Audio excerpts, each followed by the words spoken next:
Bom dia, boa tarde e boa noite a todos. Estamos de volta. Euler Costa, aqui direto de Big Field, Campo Grande, da boca do vulcão, que está explodindo de tão quente que está esse lugar aqui, com pouquíssima umidade, para todos vocês que nos acompanham às quintas-feiras e para vocês que nos ouvem através do nosso podcast. Bom, pessoal, hoje o nosso programa, 36º programa, dia 26/8/2021. Como sempre fazemos, vamos primeiro aos números do coronavírus. E, infelizmente, hoje ultrapassamos a marca dos 577 mil mortos pela Covid. E já temos os imunizados com 2 doses ou dose única, que são os imunizados completos, chegamos a 27,7%. O que significa que menos de 3 a cada 10 brasileiros estão totalmente imunizados. Isso 7 meses depois do início da vacinação, que já começou atrasado, porque era para ter começado no ano passado, e lembrando que a Delta está fazendo a festa. Enquanto isso, vamos aos destaques. Aqui no Boziquistão, gasolina chega a R$ 7,00 o litro. Guedes avisa que luz vai subir e, entre aspas, não adianta ficar chorando. Dória proíbe ato contra Bolsonaro no 7 de setembro, mas garante manifestação pró-ditadura. Zezé de Camargo diz que fará álbum com o tocador de berrantes Sérgio Reis em solidariedade ao gado. Governadores com um rabinho entre as pernas pedem entrega a Bolsonaro, ao invés de enquadrar os amotinados nos seus quartéis. Coronéis da PMs Brasil afora prometem um 7 de setembro explosivo. Chefe do Exército garante que as Forças Armadas obedecem ao seu comandante supremo. Bolsonaro diz o seguinte: Forças Armadas estão aqui para servir o povo. Só não falou qual, deve ser o povo de Deus, como ele gosta de dizer. Né? Neopentecostais se juntam aos agricultores e PMs para o 7 de setembro e Bolsonaro terá um 7 de setembro com os BBBs. Bíblia, boi e bala. E, para finalizar, governo do Talibã sofre seu primeiro atentado terrorista em Cabul, reivindicado pelo ISIS, Estado Islâmico, com a explosão no aeroporto que deixou vários mortos e feridos. O João Bidê, mais conhecido como Joe Biden, fechou os olhos e tampou os ouvidos. E as pautas de hoje são: pobreza para além da pandemia, políticas participativas, uma resistência ao caos. E como vocês sabem, toda quinta-feira, na última quinta-feira do mês, nós trazemos um convidado ou convidada para cá para brilhantar o nosso programa. E hoje nós trazemos ele, que é lá, cria da Baixada Fluminense, né? Nascido em Nova Iguaçu, radicado em Nilópolis, é sociólogo formado na UFRJ, professor e atualmente trabalhando com planejamento na Fundação Municipal de Saúde de Niterói, produtor cultural e cineasta, também dirigiu o filme documentário Nilópolis Ocupa a Universidade, a experiência acadêmica nilopolitana. Vou chamar agora o nosso convidado, vem para cá, Renan Cantuária. Olá, boa noite a todas e todos aqui presentes. É um prazer imenso estar aqui participando do Conexão Japeri. Boa noite, Euler.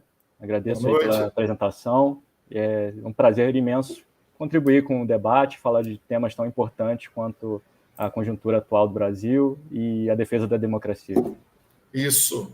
Obrigado, Renan. Vamos lá. Antes, a gente quer dar boa noite aqui também, né? Para as pessoas que já estão chegando. Thaís, muito obrigado, boa noite. Nosso Economia em Quadros, nosso querido Fábio Neves, que hoje está de folga, está aproveitando lá sua maravilhosa Arraial do Cabo. Madrinha Gessi, um beijo. Tia Beth, um beijo, tia Beth. Nosso querido Valdir Spician, aqui com a gente também. E o Jorge Gomes, que já está também aqui conosco.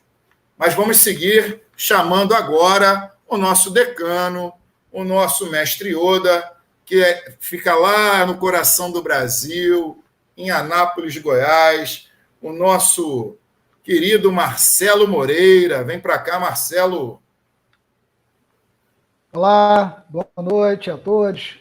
Oi, Renan, prazer, uma honra tê-lo conosco, vamos fazer um papo aqui. O Euler bonita bandeira, deu um tom bacana nesse azul e amarelo aí, meio que uruguaio argentino, ficou bem. Deu uma melhorada, né? Pô, tava ruim mesmo. Ótimo, ótimo. Boa noite a todos que estão aí já acompanhando mais um. É isso. Professora Paula Ramos aí com a gente também. E vamos chamar agora, né, o nosso querido alquimista, lá do. Não é o do Paulo Coelho, não, mas é o nosso querido alquimista, da Bucólica Rio da Prata, saudosa de Marcelo, que está exatamente 10 graus mais baixo do que em Campo Grande, porque apesar de ser Campo Grande, é uma ilha paradisíaca de frescor. E o nosso querido Arthur Luiz, vem para cá, meu querido. Boa noite a todos. Boa noite, Renan, boa noite, Euler, boa noite, Marcelo.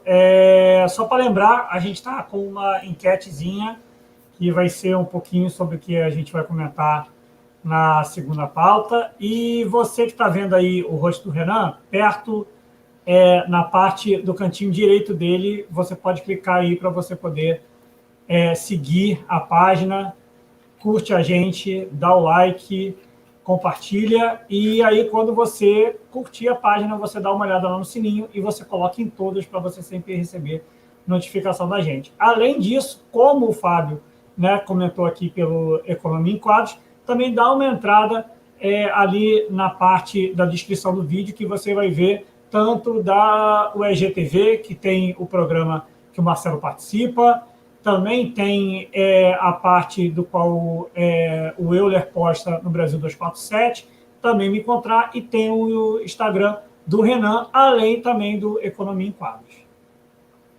Esse é o diretor, não é diretor à toa, né? Porque tudo que eu tinha que falar, eu esqueci e ele já corrigiu, ainda bem. Apesar de que ele, malandramente, tapou o símbolo do manto, mas tudo bem, eu vou ficar na minha. Vamos ver se ele se liga que ele me deixou com o meu símbolo do manto sagrado. Vai sair.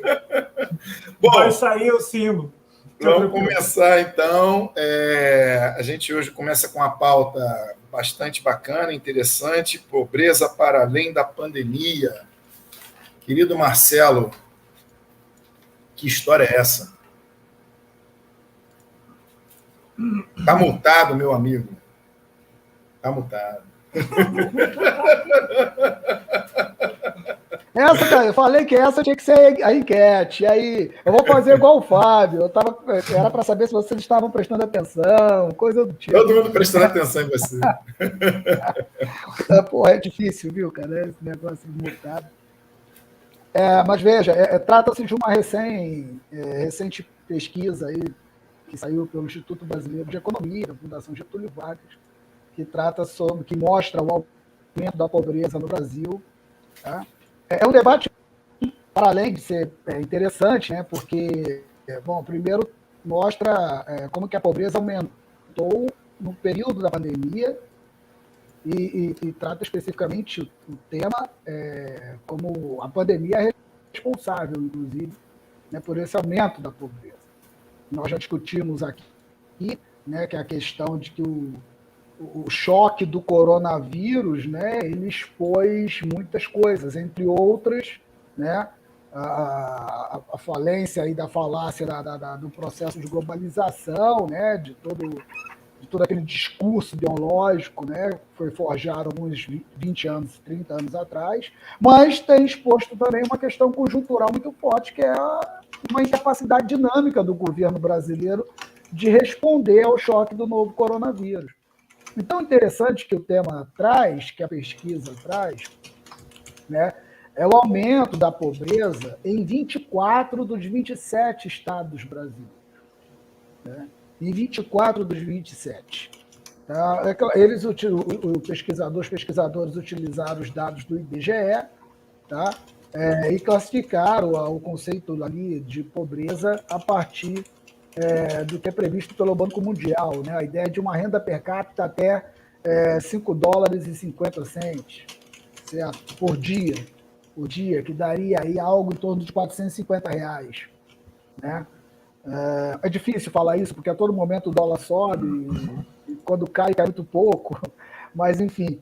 Mas o que acontece? E aí, claro, com base no conceito de PPC, né, paridade de poder de compra, que é uma métrica que é utilizada para tentar equilibrar, digamos assim, tirar as diferenças do que se refere ao conceito de custo de vida, né, entre os países. E aí você consegue nivelar um pouco as diferenças dos custos de vida entre países a partir desse conceito de paridade de poder de compra.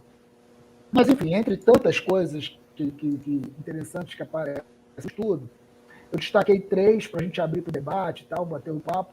A primeira é que os pesquisadores afirmam que a expectativa é de que os níveis de pobreza se mantenham acima, ou seja, assim que nós passarmos por essa fase, em tese, da pandemia, os níveis de pobreza no Brasil permanecerão acima do que onde eles estavam, do que, né, estava mostrado para o Brasil antes da pandemia, antes da Covid. Né? Segundo, mostra que houve um aumento bastante significativo, né, da população em pobreza extrema no Brasil em 18 dos 27 estados da Federação Brasileira. O aumento da pobreza extrema. O que é isso, pobreza extrema? É quando se considera a renda per capita de $1,90, né? Algo em torno de R$160 por mês. Tá certo? E terceiro, né, é a parcela dos pobres em relação ao total da população. E, claro, estou aqui em Goiás, né? Goiás, vou chamar atenção nesse sentido, e a partir dele mencionar os outros estados rapidamente, mas Goiás, o nível de pobreza, ou seja, a parcela dos pobres em relação ao total da população goiana, em janeiro de 2019 era de 18%. Agora, em janeiro de 2021, está na casa dos 24%. Uma variação de 5,9, 6 pontos. Né? Comparado a outros estados, né, em termos dessa variação, Goiás só fica atrás do Distrito Federal, que teve uma variação de quase 8 pontos. Rio de Janeiro, 6,9, 7 pontos. Mato Grosso e Roraima com 6,4 cada um. E empatando com São Paulo em 5,9. Né? Então, Goiás, na verdade, deu um salto bastante significativo no número de pobres. Né? A pobreza ela se apresentou muito mais grave nesse relatório no Maranhão e no Amapá, tá? Mas, enfim, o que o relatório nos apresenta, de fato, é justamente a questão de que é uma pobreza, como diz o tema, né, que vai para além da pandemia. Tá? Mostra realmente os efeitos perversos de uma pandemia, mas mostra também, né, a falta de uma coordenação, a falta de um planejamento central, a falta de um governo para controlar ou para minimizar os efeitos da pandemia sobre os mais pobres, sobre a população brasileira, e é isso. Então, vamos para o debate, vamos bater papo. Isso, agora, Renan. Muito boa a contribuição do Marcelo, porque talvez essa seja a questão mais grave que se passa nesse momento da pandemia, de se jogar todas as responsabilidades nessa crise sanitária que a gente enfrenta, que é sem precedentes, né? Porém, a gente vê esse desenvolver de toda a questão do desemprego, da desindustrialização do país, né, da perda da capacidade de compra e de produção também, de muito tempo, né? Desde da crise de 2008 para cá, a gente vê esse processo crescente, e a pandemia agrava esse processo, né? A pandemia não cria nenhum dos problemas que a gente enfrenta hoje. Ela, na verdade, tira o véu que cobria uma série de questões estruturais que antes ficavam encobertas sob outros aspectos, né? E tudo é agravado através da pandemia. Me parece que o número que a gente chega hoje é o recorde desde a democratização, desde que a gente tem dados, né, de 50 milhões de desempregados, né, se a gente somar aqui também o número de pessoas na informalidade, são mais de 40 milhões, mais de 15 milhões de desempregados, né, outros milhões de desalentados, né, pessoas que simplesmente desistiram de procurar emprego, de conseguir sustento para as suas famílias, e aí a gente sente na rua, né, a gente não precisa só das estatísticas para confirmar isso, a gente olha nas ruas o número de moradores em situação de vulnerabilidade, né, pessoas que simplesmente tiveram que escolher entre comer e ter um teto sobre a cabeça. Então, a situação é de completo desespero para milhões de pessoas no país, porém eu vejo de um modo diferente, assim, não sei se de fato no aspecto político falta governo, né, falta uma ação governamental em relação a isso, mas me parece muito mais uma opção governamental, a priorização de aspectos do controle econômico e financeiro do país, a coisa do equilíbrio fiscal, aspectos da economia e das relações de produção já estabelecidas no país, enquanto as questões ambientais, sociais, humanas são esquecidas, né? Não são prioridade para o governo Bolsonaro. Então, me parece muito mais como uma política de governo fazer com que os mais pobres paguem essa conta caríssima, né, com a própria vida, muitas vezes, né, lembrando aí que são mais de 500 mil mortes, meio milhão de mortes, e a gente não vê uma luz no fim do túnel, né? A gente não tem nenhuma política pública hoje estabelecida para geração de emprego, trabalho e renda, né? Qual é a saída que o Paulo Guedes nos aponta para a retomada do desenvolvimento do país e a retomada da geração de empregos? Nenhuma, né? Então, muito mais aqui de uma crítica de aspectos ao bolsonarismo, de todo o ódio que ele destila e tudo mais, a gente está jogando um olhar sobre fatores econômicos, de políticas públicas, né? Quais são as políticas públicas, de fato, colocadas para a resolução desses problemas? Nenhuma. A gente não vê em nenhum aspecto a ação do governo. Então, a gente não pode pensar aqui que é uma ausência porque há muitas coisas acontecendo. Na verdade, é uma opção, né? E aí é impossível não lembrar o Salles falando aquela famosa frase, né, de passar a boiada diante da crise. E é isso que está acontecendo. Uma série de pautas, reformas, né? Agora a reforma tributária, essa novela gigantesca que cada dia muda a proposta. A reforma eleitoral, que não estava na pauta, mas veio à tona. Enfim, uma série de questões. E o próprio marco temporal, né, que estabelece danos não só ambientais, mas também aos povos indígenas do Brasil. Então, a boiada está passando e a gente está sem perspectiva, né? Sem apontar um caminho de resolução para toda essa crise econômica, política, financeira, social e humana que recai sobre o país. Toda razão. Enquanto o Euler voltou, a política é intencional, Renan. É nesse sentido, isso aí. É um aspecto intencional deste governo. Aliás, tão intencional que criou uma sinuca de bico para eles mesmos desde que aprovaram a emenda constitucional 95. Olha o Euler aí. Isso, tá aí. Não, eu estava ouvindo o tempo todo atentamente o Renan, e eu concordo, como o Marcelo já concordou também, a gente até falou isso aqui no programa, que não se trata de uma coisa só, é um governo incompetente. Fica muito simples, né? Fica muito fácil até para eles se a gente só falar que é uma incompetência do governo. Não, a gente sabe que existe todo um projeto, e não é também de agora. Darcy já dizia lá atrás, sucateamento da educação, tudo isso faz parte de um grande projeto, né? A gente sabe que a burguesia brasileira, que é uma burguesia suja, infelizmente, é uma burguesia entreguista, uma burguesia subalterna, ela trabalha desde sempre escravista, racista, misógina, né? Todos esses adjetivos, homofóbica, tudo isso a burguesia brasileira representa, né? Disse muito bem no programa que eu assisti, o Emicida, não posso chamar de elite, porque o significado de elite é outra coisa. Para mim é só uma burguesia entreguista, suja, Então, esse projeto já vem de tempos. O que a gente teve foi uma tentativa de interrupção desse projeto durante um período, depois da redemocratização, né?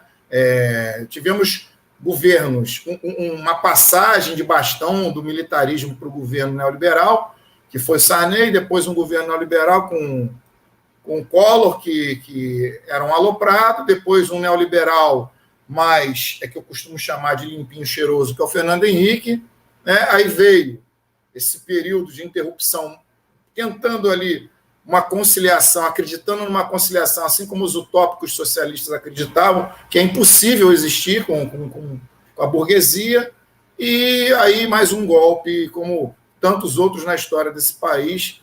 Aliás, a República, ela nada mais foi do que um grande golpe também militar, né? O pessoal vai comemorar agora aí o 7 de setembro, né? Sendo que o verdadeiro dia da independência foi no dia 3, e quem foi que assinou, então, entre aspas, independência do Brasil foi uma mulher, né? Foi a princesa Maria Leopoldina. Mas deixa falar que foi Dom Pedro que gritou lá, que deu brado lá, né? Deixa achar que a bandeira é verde e amarela por causa de ouro, como é que é? De mata, que a frase positivista era ordem e progresso, esqueceram que tinha um amor no meio, mas o povo gosta, tem gente que gosta, né, de viver nesse mundo fantasioso, construído, essas narrativas construídas, né, para controle, para dominação, e nada melhor do que um povo ignorante, maltratado, numa situação de pobreza galopante, como o Marcelo bem colocou, para se poder controlar. Estão as neopentecostais aí que não nos deixam mentir, né? As igrejas neopentecostais, na minha visão, são um grande controlador de multidões, né? Aliás, como eu disse no início, esse 7 de setembro do Bolsonaro vão ter os BBBs, né? Vai ter a Bíblia, o pessoal do agronegócio, que é o boi, e o pessoal, os PMs aí, que estão aí se insurgindo, que é a bala. Então, vai ter de tudo nesse 7 de setembro. A questão econômica, ela é tratada por eles exatamente dessa forma como o Marcelo colocou, e você também, para uma ferramenta, mais uma ferramenta de controle da população, de controle da massa, né? Você vê, gasolina a R$7, bujão de gás a 120, R$110, arroz a 30, feijão a 12, quer dizer, é complicado. Esses R$160 que o Marcelo falou aí, pelo amor de Deus, R$5 ao dia, né? O que é isso? Que a pessoa que vive com R$5 ao dia não tem condições nenhuma. Então, esse como diz o nosso querido Fábio, o equilíbrio da banca, os rentistas não estão reclamando. Com certeza. Para isso, o STF hoje consagrou o bipresidencialismo no Brasil, né? Você agora tem o presidente do Banco Central e o presidente da República. Então, o Brasil é o primeiro país a ser bipresidencialista aqui na América Latina. Mas é isso aí que eu tinha para dizer. Segue aí o trem, o nosso Artuzito. Bem, não dava muito de se esperar uma questão desse recrudescimento da pobreza, porque eu não consigo associar, e aí é óbvio que o título ele define exatamente isso, para além da pandemia, né? A gente não estava numa situação agradável e nem muito boa para a população, e aí a gente pode colocar até antes, né, o próprio processo do que você teve do golpe, né, o governo Temer já estava meio que moldando esse caminho a ser construído, né? Eu não lembro até o que ele fala, ele chegou a fazer, acho que era Ponte para o Futuro, foi uma coisa assim que ele chegou para colocar, né? Ponte para o Futuro, naquela época. E aí a gente sabe que tipo de ponte era e que tipo de futuro era. Então não dava muito de se esperar esse processo, associado a um pessoal que propôs uma agenda econômica na fala e que gosta de mexer muita mãozinha, mas que, na realidade, não consegue fazer nada, né? Que é o Paulo Guedes, porque o Paulo Guedes ele simplesmente fica ajeitando a mãozinha e fala que vai sair dinheiro daqui, dinheiro dali, que não sei o que lá, e vai gerar dinheiro, e vai ter não sei o que lá. E teve aqui um comentário do Especian, deixa eu achar. Aqui, ó. Quando o governo deveria investir, cortou créditos. Os efeitos serão duradouros. Então, eu acho que a gente tem que até melhorar. Não é que ele cortou o crédito. Depende para quem ele cortou o crédito. Porque logo no ano da pandemia, exatamente no mês, se não me engano, isso foi em março, aquela liberação de 1,2 trilhões para liquidez bancária. A gente sabe muito bem para quem houve liberação de dinheiro. Houve liberação de dinheiro. A questão é para quem. E aí retorna a mãozinha, que vai ser dinheiro daqui, que não sei o que lá, e vai gerar o fundo, e vai ter dinheiro, que não sei o que lá. Que é o Paulo Guedes, que falou muito bem quais eram as propostas específicas dele. A ideia dele era não auxiliar os microempresários, os pequenos empresários, as pequenas empresas. As pequenas empresas não eram o pensamento do governo.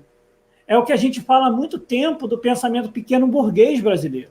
A pequena burguesia brasileira, ela tem um pensamento de como se ela fosse a burguesia, de como se, de fato, ela fosse a detentora dos meios produtivos, que fosse capaz de crescer independente do momento econômico do país. Só que, na realidade, o que ocorre é que o processo de política neoliberal brasileiro é um processo de um neoliberalismo destrutivo para essa pequena burguesia.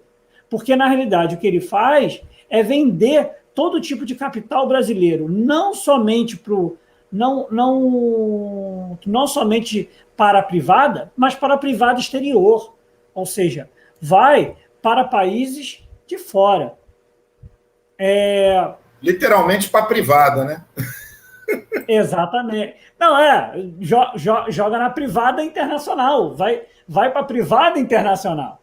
Né? E aí qual é a questão? Quando esse processo acaba se desenvolvendo, o Brasil acaba entrando novamente num ciclo destrutivo econômico, no qual você tem um problema muito grave, que a gente tinha essas pequenas empresas como grandes caminhos do que tinha de uma certa economia, quando você tinha um aumento do salário mínimo, aumento real, ganho real, né, do salário mínimo, aumento do salário dos trabalhadores acima da inflação. A gente falou em vários outros programas nossos, a maioria de quase todas as convenções coletivas desse ano não tiveram aumento real. Todas elas tiveram perdas. Não conseguiram nem manter a inflação. Ninguém conseguiu alcançar o patamar do INPC. Ninguém conseguiu. Foi tudo abaixo. Foi tudo aumento abaixo do INPC, ou seja, perda de renda. E, além disso, a destruição de quase tudo o que nós temos, assim, não somente de empresas privadas nacionais, mas também de funcionalismo público, que era muito responsável pela compra dessas pequenas empresas. E aí o que você tem hoje em dia no Brasil? Diminuição da renda, diminuição da capacidade de compra, e retorna novamente o que, se não me engano, eu ou o Marcelo falou, eu não lembro quem foi que usou esse termo no último programa, que foi: a gente está colocando a nossa população cada vez mais no capitalismo de subsistência. E este processo está se tornando estrutural, ou seja, está se tornando a estrutura econômica política do país. O país está caminhando para uma economia que só propõe a subsistência. Se você trabalhar muito, e se você não trabalhar muito, nem subsistência você está conseguindo.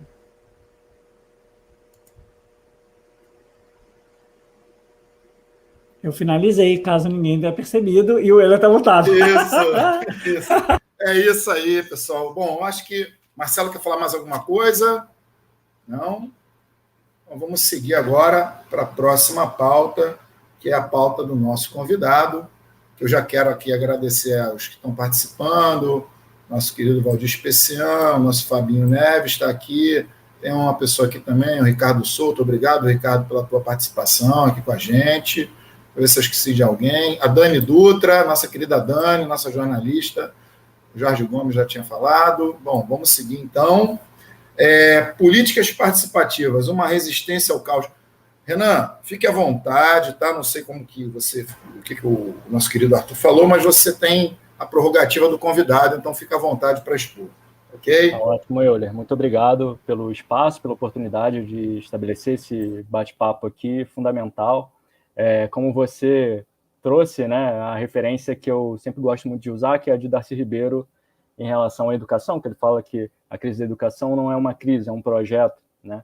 E nessa crise que a gente vivencia hoje, que a gente chama de crise, mas que a gente, como fizemos aqui a avaliação, que é um projeto, na verdade, de priorização dos interesses desse mercado internacional de commodities, né? O Arthur agora ressaltou a questão da importância das micro e pequenas empresas, por exemplo, que tem papel fundamental na geração e manutenção dos empregos, e que talvez devessem ser o foco do Ministério da Economia aqui nas iniciativas de manutenção e geração de emprego numa crise sem precedentes para as pessoas, né? E aí já deixo aqui como resposta para o Ricardo Souto, esse é o nome, né? Isso, Ricardo Souto, perguntando de sugestões, né? A opção pelo mercado internacional, interesse do agronegócio, em detrimento dos interesses nacionais, né? Esse entreguismo por parte do governo Bolsonaro é um mal terrível para a nossa economia.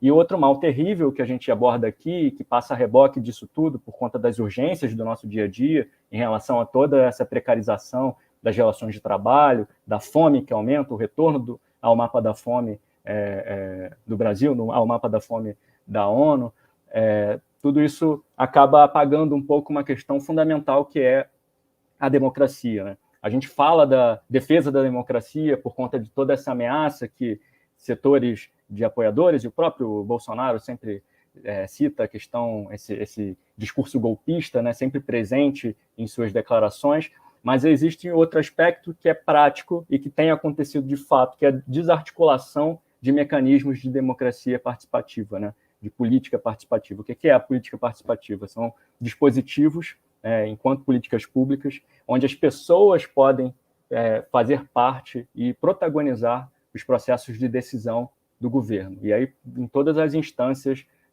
do Pacto Federativo, né, nos municípios, nos estados e também na União.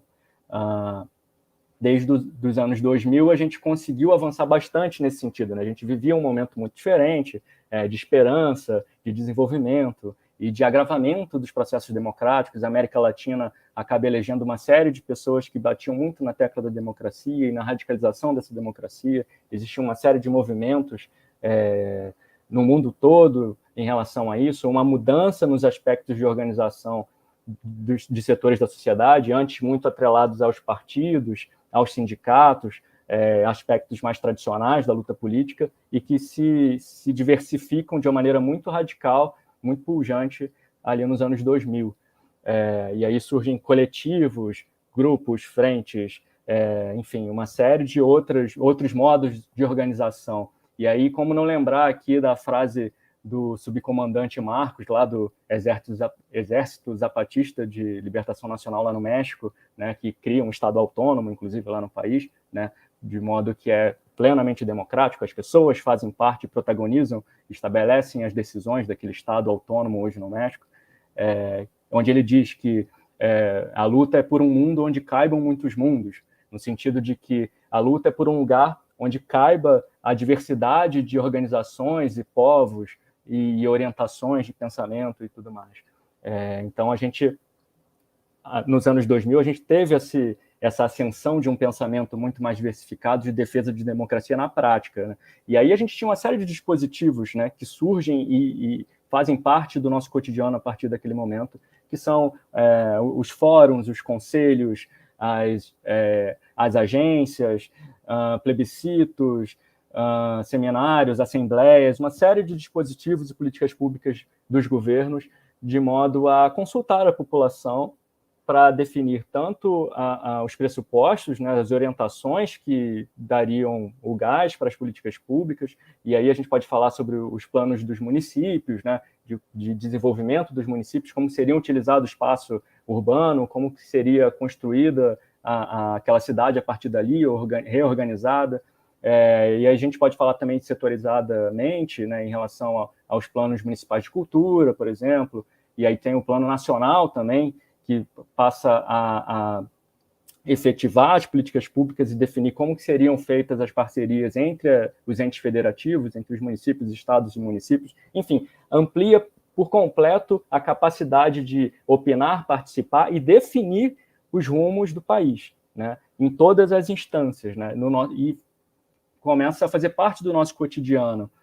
Porém, com a crise de 2008, a partir dali, naquele momento em que a economia entra na maior crise desde 1930, o mundo todo passa por uma mudança nesse aspecto, né? A descrença, a desesperança, um certo desespero por conta dessa hegemonia da lógica do mercado recai sobre o mundo, né? No Brasil, isso demora um tempo a mais, né? Que a gente ainda vive essa pujança por conta de todos os avanços que tinham acontecido ali, e pela estabilidade econômica que a gente consegue cultivar até meados dos anos de 2010. Desse modo, a gente começa a ter ameaças no mundo como um todo em relação às políticas participativas e à democracia. Um exemplo claro disso se dá na zona do euro, né, onde as pessoas, os liberais, ressaltam como um movimento importante, né, enquanto um padrão exemplar ali de estabelecimento de salvar os países que têm problemas financeiros, como a Grécia, né, a Troika, todos esses dispositivos de sucateamento e espoliação das riquezas de um país para que ele se estabilize financeiramente e economicamente. Mas essa zona do euro, ela passa por um processo de um autoritarismo, né, de uma autocracia, onde pessoas não eleitas passam a definir os rumos das políticas financeiras e econômicas, né? Então, quando a gente olha para o governo Bolsonaro hoje, ele, nesses pequenos círculos que definem as políticas públicas, né, e aí a CPI da Covid revelou recentemente essa comissão alternativa que definia as políticas públicas de saúde de combate à pandemia, né, que coloca o negacionismo como o norte a ser seguido pelo governo Bolsonaro. Isso é reflexo também desse movimento no mundo todo de ascensão dessa extrema-direita que chega ao poder aqui e em outros países. Por outro lado, a gente tem resistências em alguns dispositivos, né? Eu trabalho em Niterói, uma cidade que historicamente tem a democracia como norte, o diálogo, né? Essa construção de frentes amplas na defesa de governos progressistas, né? E mesmo nesse cenário a gente conseguiu fomentar, por exemplo, um plano municipal participativo de saúde, em plena pandemia. Quer dizer, enquanto a maioria dos municípios, estados do país passam se negam a construir isso, né? Prorrogam o que era estabelecido 4 anos antes, e é importante lembrar que de 4 em 4 anos esse plano precisa ser aprovado com participação das pessoas para que se defina as diretrizes da saúde. Niterói consegue fazer isso apesar de todas as restrições, né, pela internet, e é óbvio que a gente sabe que isso restringe o acesso das pessoas, mas a gente conseguiu incluir uma série de grupos que, mesmo nos participativos presenciais, a gente não conseguiu incluir, né? O exemplo disso foi a participação dos moradores em situação de rua, né? A equipe de médicos de rua de Niterói reuniu essas pessoas, convocou e conseguiu organizá-los para que eles tivessem acesso ao computador em uma sala específica dos equipamentos públicos de Niterói e os colocaram para participar. E foi muito rico. E é muito curioso como o que é estabelecido por essas pessoas também foi muito... confluiu muito com o que era estabelecido pelas cabeças pensantes, os acadêmicos e também os trabalhadores do setor de saúde.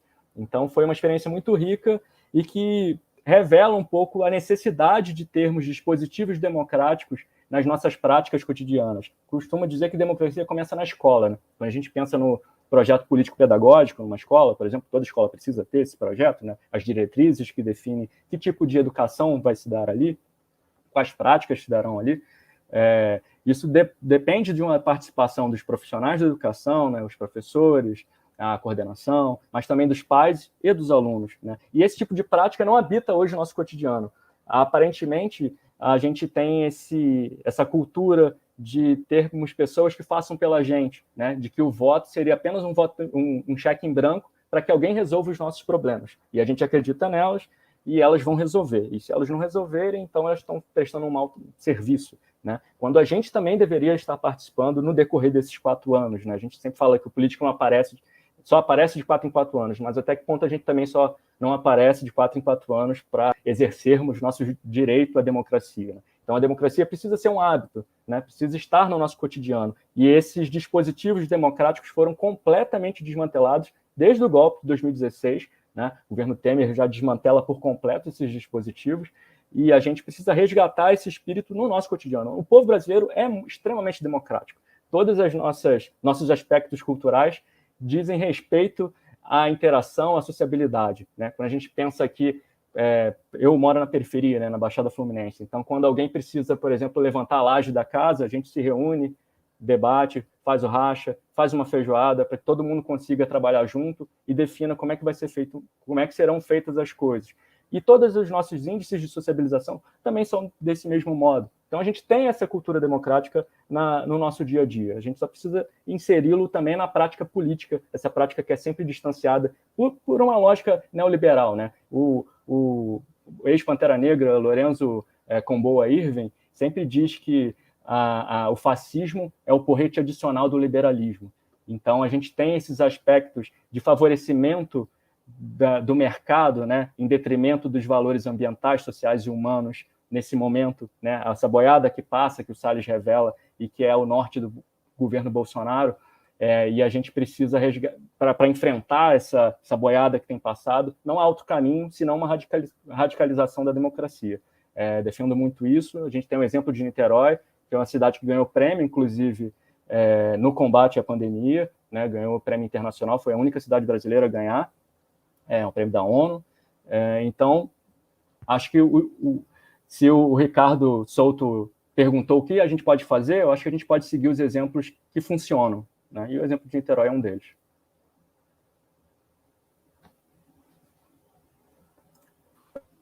Obrigado, Renan. Adorei. Enquanto você estava falando, eu estava aqui voltando no tempo. Eu sou de uma geração, Renan, e eu aprendi cedo isso, de que nós temos que ocupar os espaços. Né? Somos nós por nós mesmos. Tá certo? Só que é lógico, à medida que você vai aí, né, traçando, vai passando, vai criando essa trajetória, você vai adquirindo, né, os elementos necessários para você poder avançar mais ou menos em determinadas situações, um passo para frente, 2 para trás, ou vice-versa. Mas alguns elementos que você apontou aí que eu gostaria de chamar a atenção aqui, vou tentar ser rápido. Bom, primeiro, claro, o Marcelo, aquelas notas que vêm nas revistas ou nos programas de televisão, né? A fala daquela pessoa não necessariamente se refere ao que pensa o programa ou coisa do tipo, a revista e tal. Mas eu penso que assim, a ideia seria superarmos, né, essa questão das representatividades ou coisas do tipo, né? No sentido de que a emancipação humana e darmos o salto. Bom, pensando assim para frente, né, a utopia no final do túnel, nós vivemos em um mundo onde existe a democracia representativa, mas nós já passamos por um modelo muito importante de uma democracia participativa, que é isso que você chama a atenção. Tá?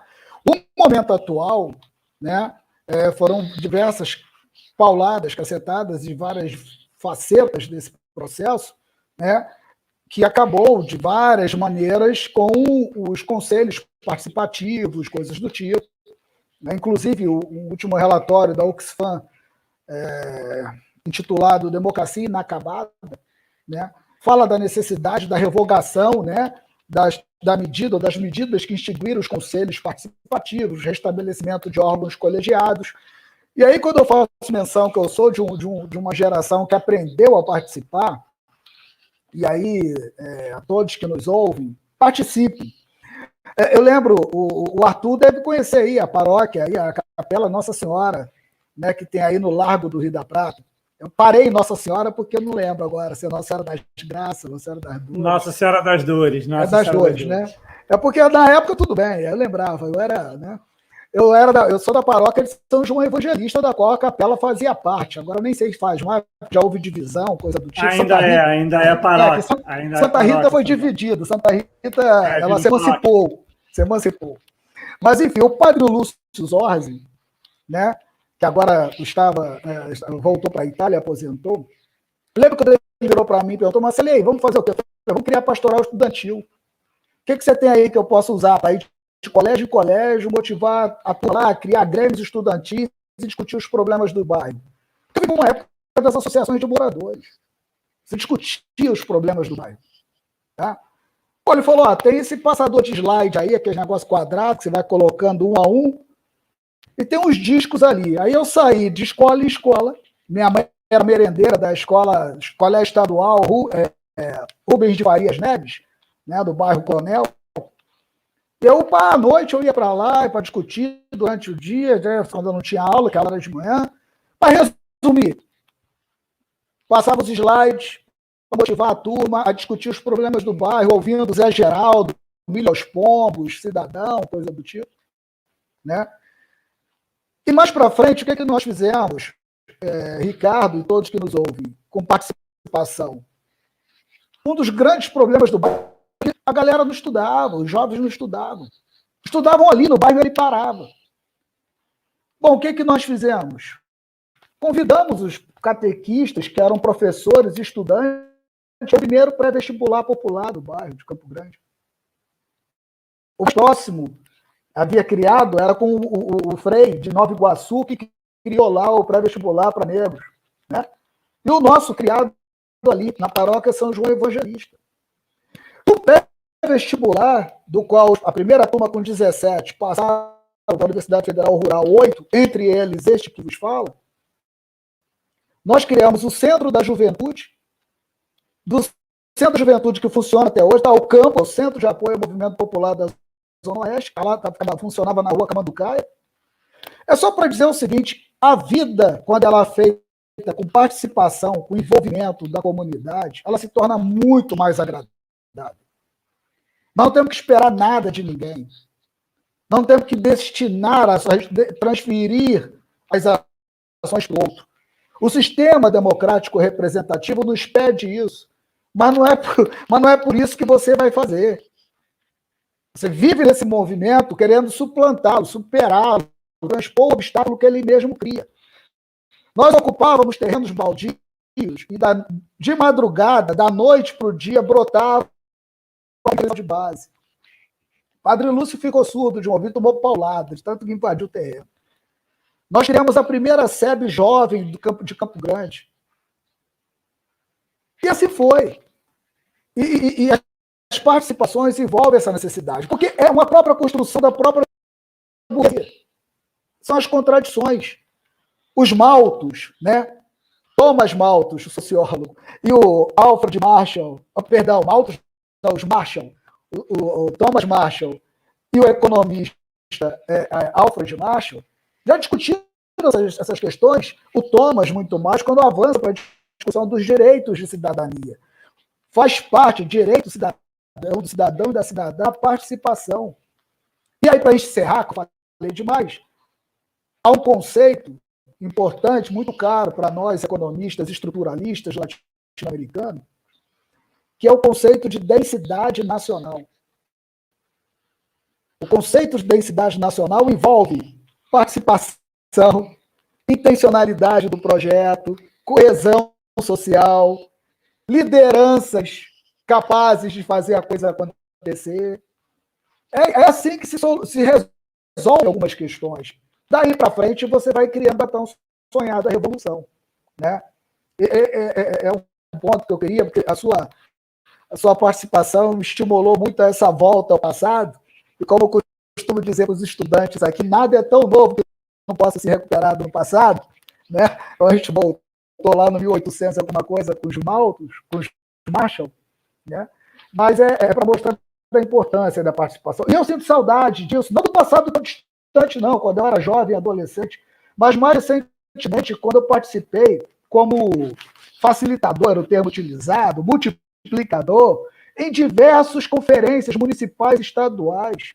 Aqui no interior de Goiás, no interior do Berlândia, ali do Triângulo Mineiro.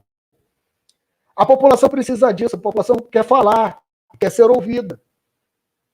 Se você quebrar, você cria... É isso que eu falei agora há pouco, assim, nunca te vi com o tiro no pé que a burguesia brasileira fez, que o Arthur lembrou muito bem, né? Porque ela não consegue nem copiar a burguesia externa, ela simplesmente se entregou, baixou tanto a coluna, que ela nem olha mais para cima, né? Na questão da dialética do senhor e servo hegeliano, né?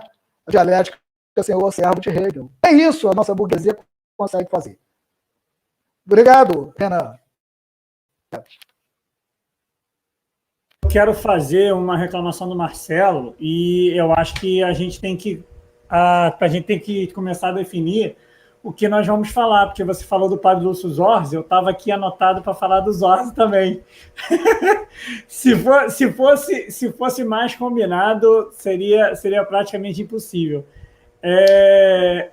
Eu aqui na época participei, quando eu participava da igreja, né, eu participava tanto de SEB, eu ainda participei bastante de SEB na minha época, e também da pastoral da saúde e do meio ambiente. Eu participava de 2 pastorais. Além de, há um tempo atrás, ainda estava até no pré-vestibular daqui, ainda tem, tá? O pré-vestibular aqui da São João Evangelista ainda funciona.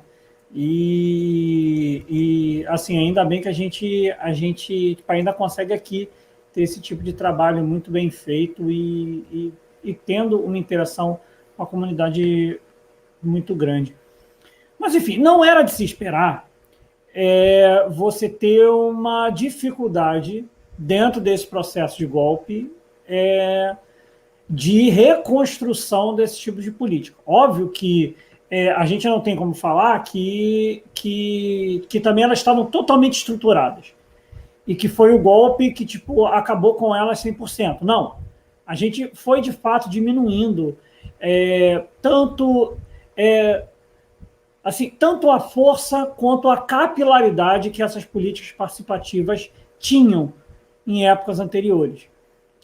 Muito também pela questão de que foi muito difícil os anos de chumbo, e muita gente também, dentro daquele processo democrático, eu vi muito isso, muita gente vendo também a participação, mas numa confiança muito grande dentro da política participativa, da democracia representativa, que foi um erro, né? Um erro, mas era de se esperar. A época de ano de chumbo, ocorreu a nova estruturação democrática do Brasil.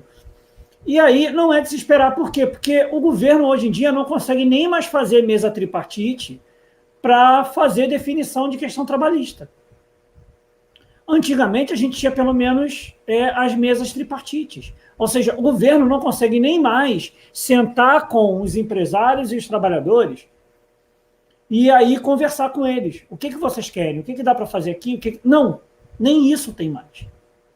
Se nem isso tem mais, era fácil de se esperar o que iria vir pela frente. Aqui a gente está tendo o plano diretor. A Prefeitura do Rio de Janeiro ela está dificultando a forma de você ter acesso à questão do plano diretor. Eu cheguei a fazer inscrição, eu não recebi meu link. Eu tive que perguntar para alguém para eu conseguir pegar o link, para eu conseguir acessar. E eu fiz a inscrição. Não é nenhuma questão de eu ter pego o link e eu não conseguir entrar. É a questão de que a Prefeitura dificultou até o envio do link para quem se inscreveu. Então, assim, é uma situação muito mais complexa. E aí a gente entra na questão, quer dizer, eu entro na questão da democracia participativa. E aí eu acho que eu falei em um outro programa que a gente pode, até dentro dessa nossa política representativa, a gente ter processos. E aí eu dei exemplo de processos que nós podemos fazer dentro dela. E aí sem nem aprofundar, entendeu? Sem nem criar um certo aprofundamento maior de como nós vamos fazer para grupos participarem. Não, eu falei de coisas básicas. Então, assim, eu acho que a primeira questão é que, na época do meu ensino médio, do início do meu ensino médio, eu via muito esse tipo de discussão na minha escola. De fato, o que o Renan falou é uma questão importante.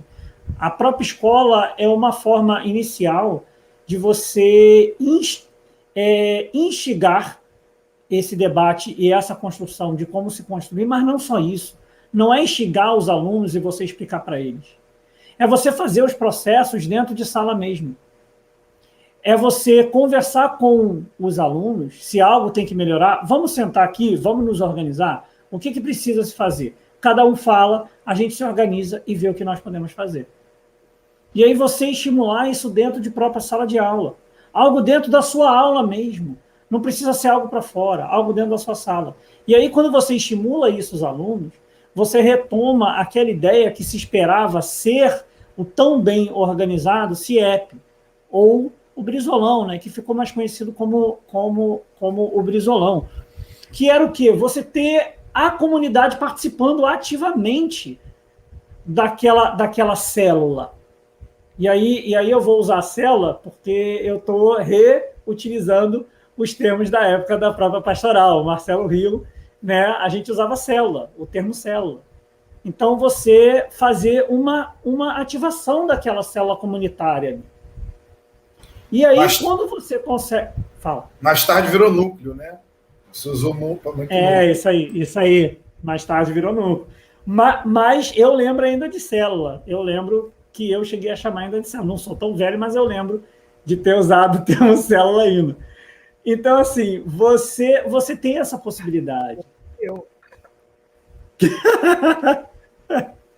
Então, assim, a gente tem essa possibilidade de poder estimular isso com os alunos, isso ser transferido para a sociedade, para a comunidade, e aí você conseguir estimular a criação do que nós precisamos, de fato, para a gente conseguir construir isso, para a gente conseguir começar a debater mais e pautar, que é o quê? A construção, aí eu retorno, de núcleos de integração comunitária. E aí, com esses núcleos de integração comunitária, você consegue, com muito mais facilidade, ter um debate mais ampliado. E aí não tem jeito. Em algum momento, o governo vai ter que aceitar essa situação. E só para poder finalizar, dentro de uma ótica marxista, a gente entende que esse processo, ele é um processo que pode ser construído. E muita gente pensa que é o Estado que tem que fazer isso. O Estado é simplesmente uma instituição onde alguém vai controlar ele. Nós precisamos que ele não seja mais controlado por ideais burgueses, mas sim os ideais dos trabalhadores, da comunidade. E aí a gente vai construindo. Nada nunca vai ser perfeito da forma que nós achamos que pode ser, mas essa é, de fato, o processo necessário para ser construído. Rapaz, eu estava aqui, né, como o Marcelo, durante a fala do Renan, maravilhosa, eu também viajei bastante, e aí lembrei, né, do saudoso geógrafo, professor Milton Santos, quando lá na Natureza do Espaço ele coloca, entre outras tantas coisas maravilhosas que ele escreve, e como todo cara genial, profético, né, ele fala, a grande resistência que o capitalismo vai sofrer, ele dizia, é o lugar, né? É o local, ele falava, o local é que vai criar a resistência ao global. Então, aquilo que vem de cima vai ser assim, brecado, parado, superado pelo aquele que está embaixo. E se a gente observa, quando essa fala do Renan, né, e o Arthur também colocou muito bem agora, eu lembrei do que o Arthur falou da escola. A gente já existe há muitos anos os SECs, né? Conselhos Estudantis Comunitários, que são justamente os espaços onde a comunidade, junto com os professores e pessoas da escola e os alunos, se reúnem, né? E a gente fazia muito isso na escola onde eu trabalhava, em Paciência, reunia a comunidade para tomar decisões, né? Decisões dentro da escola, decisões intramuros e para fora da escola também, né? E isso tudo, a participação, para o rapaz o Ricardo, que estava perguntando de ideias, né? Mas que eu acho que nem sei se ele está ainda participando. Uma das ideias de nós, progressistas, é justamente essa, de que todos participem. É diferente do que o capitalismo, do que o neoliberalismo e o liberalismo pregam, onde um ou dois ou três têm a decisão por todos. A gente não, a gente pensa de forma diferente, a gente pensa... E você foi muito feliz nos exemplos que você deu, porque realmente Niterói deu um banho, inclusive agora durante a pandemia. Aliás, foi uma dobradinha muito bacana, enriquecedora. Eu vou ler isso aí do Gabner. Entre Niterói e Maricá, eu achei fantástico. 2 municípios que deram um exemplo nacional de gestão pública participativa, onde a população teve voz. Fantástico. A gente que está de fora fica até com um pouquinho de inveja. Falar por que eu não moro num desses 2 municípios. Mas aqui o nosso querido Gabner, não podia deixar de ser, colocou bem, mais ou menos o que eu falei. Sempre acreditei nisso, resgatar os espaços de sociabilidade que foram esvaziados e privatizados, inclusive subjetivamente, em alguns casos, cerceados até por barreiras físicas, mais público e menos privado. Isso é interessantíssima, essa fala do Gabner, porque a gente, em geografia, estuda muito a privatização, a mistura do público, a tomada do privado pelo público, né? E o cara que mais fez isso aqui no Rio de Janeiro foi o atual prefeito, Eduardo Paes. Ele conseguiu superar o antecessor dele, que foi o criador dele, que foi o... Oh, meu pai do céu, o pai do rapaz lá do Nhonho, gente. Meu Deus do céu. César Maia. César Maia, obrigado. Deu branco, o nome do César Maia sumiu da minha cabeça. Mas o Eduardo, ele foi além do que o César Maia fez. Então, o César Maia ainda permitia ainda que as pessoas pudessem circular pelos espaços. O Eduardo, ele toma isso de assalto, as pessoas, ele privatiza quase que totalmente os espaços públicos, né? E você fica sem o espaço, e as pessoas vivem no espaço, elas vivem no lugar, elas vivem... As praças são locais de encontro necessários para justamente esse exercício cidadão da troca comunitária. As pessoas hoje se veem, inclusive, sem lugar para se reunir. A gente, quando quer fazer uma reunião, tem que alugar um lugar para reunir o pessoal do bairro, porque você não tem, né? Então, assim, essa coisa da comunidade, não no sentido de usar essa palavra como algo para melhorar a favela. Não, favela é favela, mas a questão comunitária da comum, do ser comum, do estar num lugar comum, para se unir, para juntar, né? Isso é tão importante. E o que falta hoje é que as pessoas elegem candidatos, pessoas que não estão com a menor intenção de representar ou de dar a voz para a maioria, mas muito pelo contrário, eles são representantes de uma minoria, né? E que as pessoas acabam, por uma questão de apolitização, que é feita também, uma apolitização da população brasileira que já vem sendo feita há muito tempo, né? As pessoas odiarem política e políticos, né? Falar, não quero falar de política, não, vamos falar de futebol, não, vamos falar de qualquer outra coisa. Política não, política aqui estraga a conversa, mas essa coisa, isso vai levando a isso, a você eleger pessoas que viram as costas na primeira oportunidade que tem. Então, assim, é muito interessante essas políticas participativas, quando você consegue mostrar para as pessoas, né, o que o Marcelo conseguia lá atrás, o que o Arthur falou, né, tudo isso através do quê? Da organização das pessoas, né, da sociedade organizada realmente unida, junta uns dos outros, de mãos dadas. Eu acho que ainda quem consegue mostrar essa resistência são as favelas aqui no Rio, eu posso dizer isso, que elas ainda conseguem ter um poder de organização muito superior ainda que outros lugares, e resistem graças a esses centros comunitários, essas organizações civis organizadas que nascem de dentro dessas favelas, né? A gente tem exemplos maravilhosos, como Nós do Morro, como esse menino que criou o Voz da Favela, né? Voz do Alemão, acho que... Oi? Voz da comunidade, né? Voz da comunidade. Eu tenho uma dificuldade de lembrar os nomes, mas eu sei que eles existem, que são muito atuantes, que têm uma força incrível. Porque à medida que você consegue dar voz às pessoas e visibilidade, aí o poder público, que não gosta de ser impopular, ele trata de forma impopular, mas não gosta de ser impopular. Ele recua, né? E, peraí, eu não vou ficar contra esses caras não, bicho, porque vou ficar feio na foto. E é esse poder, meu filhinho apareceu ali agora, o meu caçula, e é esse poder que a população tem, que ela meio que parece que está entorpecida, que a gente tem que resgatar isso da mesma forma como os espaços, como disse o Gabner. Então, assim, eu acho que essa coisa da política participativa é fantástico.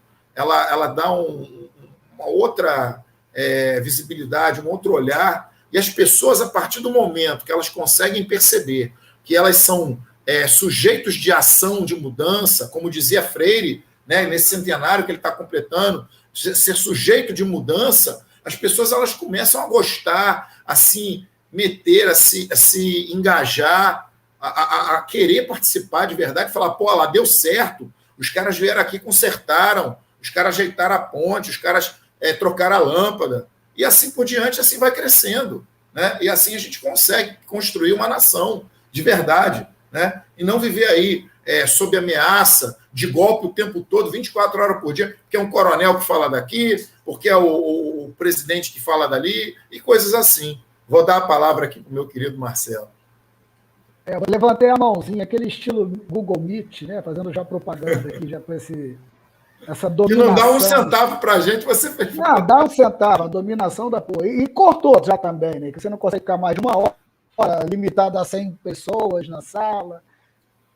Mas você me também chamou a atenção, e é claro, aqui é só para um programa, é sempre no final, né, que gera um pouquinho assim, de umas polêmicas entre nós mesmos, no sentido, mas não é, enfim, não querendo, dialogando contigo no seguinte aspecto.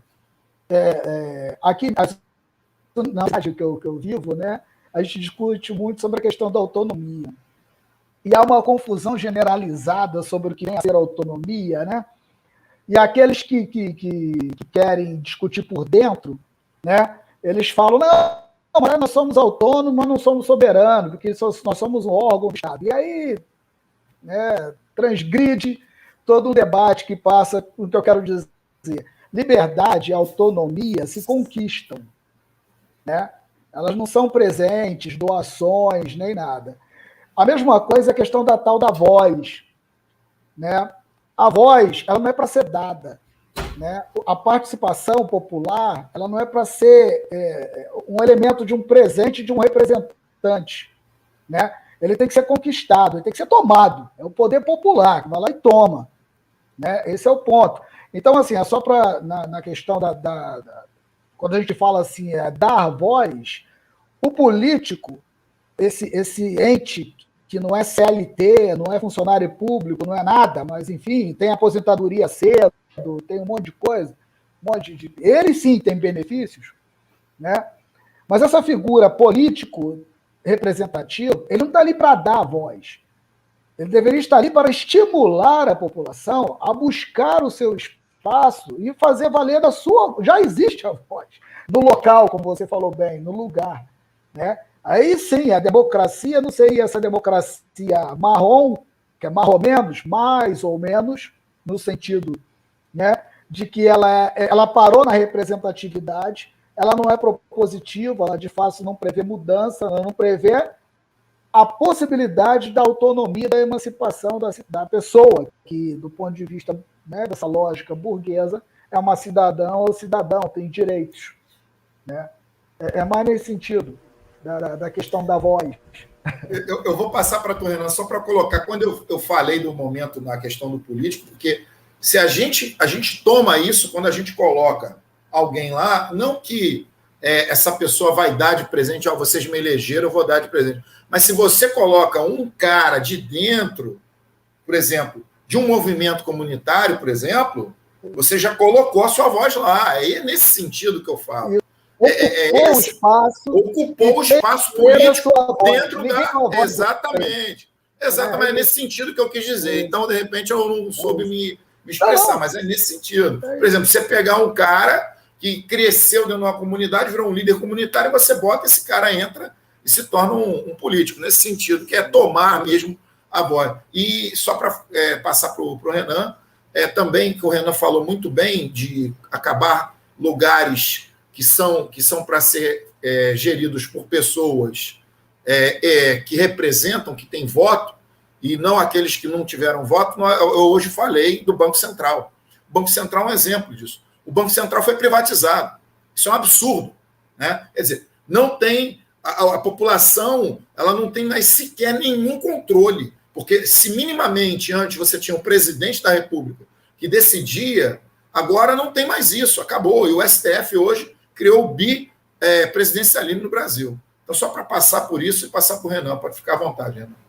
Já está terminando, mas pode ficar à vontade aí mais uns 4, 5 minutos. Beleza. Na verdade, essa é uma característica da zona do euro também, né? De ter essa representação desse Eurogrupo que define fora das instâncias democráticas também, define os rumos da economia de toda a zona do euro, né? Então a gente está se inspirando aí também nesse mau exemplo gringo. Eu lembrei de alguns pontos vendo a fala de vocês, né? E é impossível não lembrar aqui também do nosso trabalho com o pré-vestibular comunitário Conceição, e se eu não falar também o pessoal vai ficar chateado. Que a gente estabelece aqui em Nilópolis, né, que é a cria do Frei Tatá e também foi da Educafro, né, com o Frei Davi, aqui que foi citado, inclusive, e como esse papel dessas comunidades, das organizações de bairro e tudo mais. Aqui na Baixada Fluminense, por exemplo, a gente teve Movimento dos Amigos do Bairro, que foi um movimento muito importante ali nos anos 80, e que muitas das pessoas hoje que me formaram politicamente fizeram parte ali. Enfim, e como essas gerações vão também somando e a gente vai carregando o legado delas, né? Eu acho que a gente está e quando a gente fala de democracia, é importante citar também o trabalho que dá, né? É bem verdade que passar esse poder para o outro, esse poder de deliberação, é confortável em dada medida e é desconfortável construir democraticamente, né? E aí a gente tem que passar desse processo, dessa aceitação da deliberação, né, para uma construção coletiva de consensos efetivos, né? Resgatar a coisa da praxis do processo dialético, né, de construir sínteses. E a discordância faz parte, né? A gente está nesse momento de grande ferocidade nos debates, sem chegar a consenso algum, né? E foi inviabilizado por completo. E esse é um sentido mesmo do processo neoliberal, né? De reforçar sempre o indivíduo, né? De a gente tentar ver no outro o espelho, e a gente só aceita o outro se esse outro for um espelho, ou o espelho daquilo que eu gostaria de ser, né? Ainda que eu não seja, que é o caso da nossa burguesia. Então a gente tem, e eu lembrei dessa questão da apropriação do sentido dessas organizações democráticas, e aqui pensando nos processos de conferências, por exemplo, que a gente passou, de uma invasão ali de setores liberais, de debate sobre controle social e transparência, por exemplo, e das próprias conferências em geral, né? Dessa lógica da sociedade civil organizada, né? De que a sociedade civil é uma coisa e o Estado é outra, e a sociedade civil tem que combater e se opor ao que é estabelecido ao Estado, né? Essa oposição não existe, né? Não existe Estado sem sociedade. São questões que se vinculam entre si, né? Então a gente ouve mesmo, nessa nossa história recente, um movimento de desmantelamento desses equipamentos democráticos, né? Então a gente teve essa transformação dessa tentativa de democratização, de participação popular, dominado por aspectos do mercado, né, e de reforçar as vontades individuais, e dessa oposição ao Estado. Aqui foi citado também a questão da antipolítica, e é isso, né? É anti-Estado e antipolítica o neoliberalismo.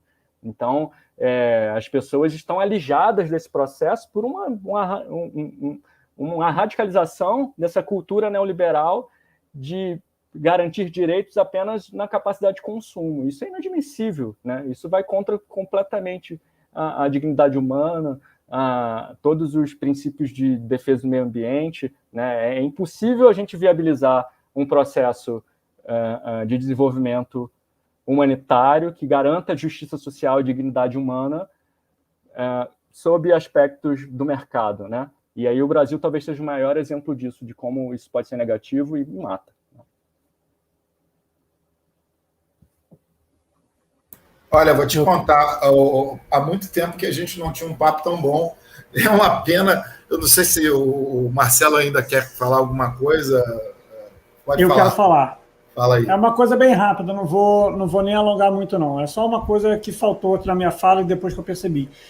Uma parte também do processo democrático e da construção de política, ou também de formação, né? Quer dizer, né? Também do processo de formação e da construção de política, é a participação dentro dos sindicatos. A pessoa não precisa necessariamente ser sindicalizada para ela poder participar do seu sindicato, debater, ver o processo que está acontecendo, e os sindicatos se responsabilizarem também pelo processo de construção de política dentro deles, mas da sociedade também, né? Porque os sindicatos também eram um espaço de debate e de construção de política, tanto das questões da categoria quanto das questões da comunidade.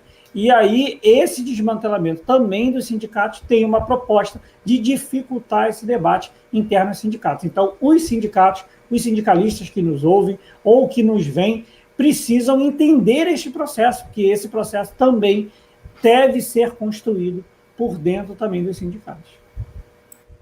É isso mesmo. Bom, pessoal, agradecer muito aqui ao nosso convidado, que contribuiu demais, fala maravilhosa, Renan. Foi um prazer conhecer você, espero que a gente continue se falando, não seja só hoje. Agradecer aos meus companheiros de bancada, Marcelo Moreira, Arthur Luiz, agradecer a todos que ficaram até agora com a gente, mais um programa, Conexão Japeri. Obrigado a vocês que estão nos ouvindo aí no podcast, e dizer que semana que vem tem mais Conexão Japeri, de novo aqui com vocês. Se Deus quiser, estaremos aqui de novo. Próxima semana, Conexão Japeri de volta. Estaremos de volta. É isso aí, pessoal. Um abraço. Valeu, boa noite. Valeu.